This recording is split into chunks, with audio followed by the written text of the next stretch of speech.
you've been in this situation before where there's uncertainty at the top with Jonathan's status, and you got Trey here as well. How are you preparing this week with it's probably a little up in the air of what Jonathan's going to be able to do, but if he can't go, that probably means an increased workload for you. Most definitely. I prepare the same way I do every week. Anything in this can happen in this game, whether that's in practice or Sundays on game day or whatever game day is. So I try to make sure I'm prepared for any situation that occurs, so that way if I'm able to get in the game, I'll be ready and prepared and be able to go out there and be successful. So my preparation is the same every week, and nothing changes. And when you got here last year, it's kind of on the fly. I believe were you a waiver pickup early season or like? Yes, sir. I got picked up week 1. Okay. Mm-hmm. And then so this year, obviously, you had the benefit of being here the whole offseason. You got in during the preseason. You really, made a big impact. How much different do you feel this time around now that you've done that in the preseason with this team? A whole lot different, a whole lot more comfortable.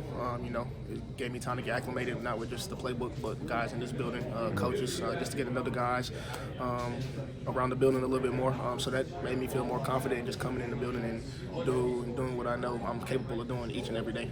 And that's just going to play the game of football. So really for me, just being here a whole year, being able to learn the playbook more, pay attention to it a little bit more, and being able to hang out with the guys just made it more comfortable. Makes me more confident. Yeah, a lot of time you spent here last year was Jonathan on the sidelines. He had a couple different injuries, but now that you've been able to see him perform, and he looks like his old self, yes, for sure. Really high level. Plus the vision that he's displaying and following his blocks has been really special this year. How much have you been able to learn from him, like in the classroom, but as well as watching? Right, most definitely. It's obviously an honor just to watch a good back like Jonathan Taylor or just backs around the league. But the biggest thing I like about JT's game is his patience and how he sees things. And I think his patience allows him to be able to see certain things that other people are not allowed to see or other backs are not allowed to see. So I've been just doing everything I can just to have myself slow down that mental clock in my head and just going and reacting as fast as I can, and just sometimes just be patient and just let everything else open up, and then when it's time to hit the hole, then hit the hole. So I say that aspect of Jonathan Taylor's game is what makes him great and is what makes him successful.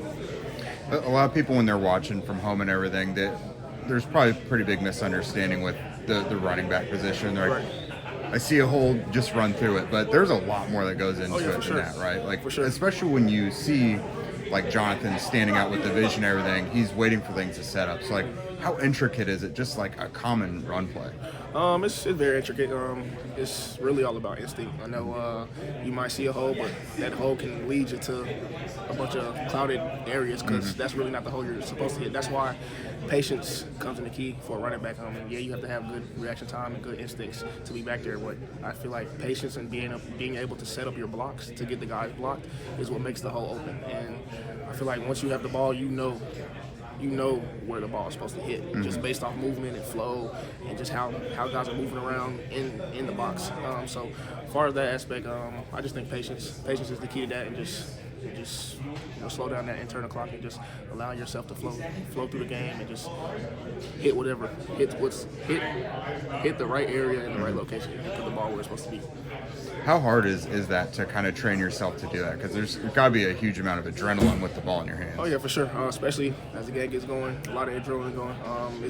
It can be hard, but we've been playing this game for so long. It's almost like second nature, like the back of our hand, and just knowing that you just can't get the ball and just run. It has to be some type of slow to fast through. And as you play football, you realize throughout the game that that's how things work. So you can't just do everything as fast as possible, because once you do it as fast as possible, then you could set yourself up just to miss your assignment or just not get the job done that you're supposed to be getting done.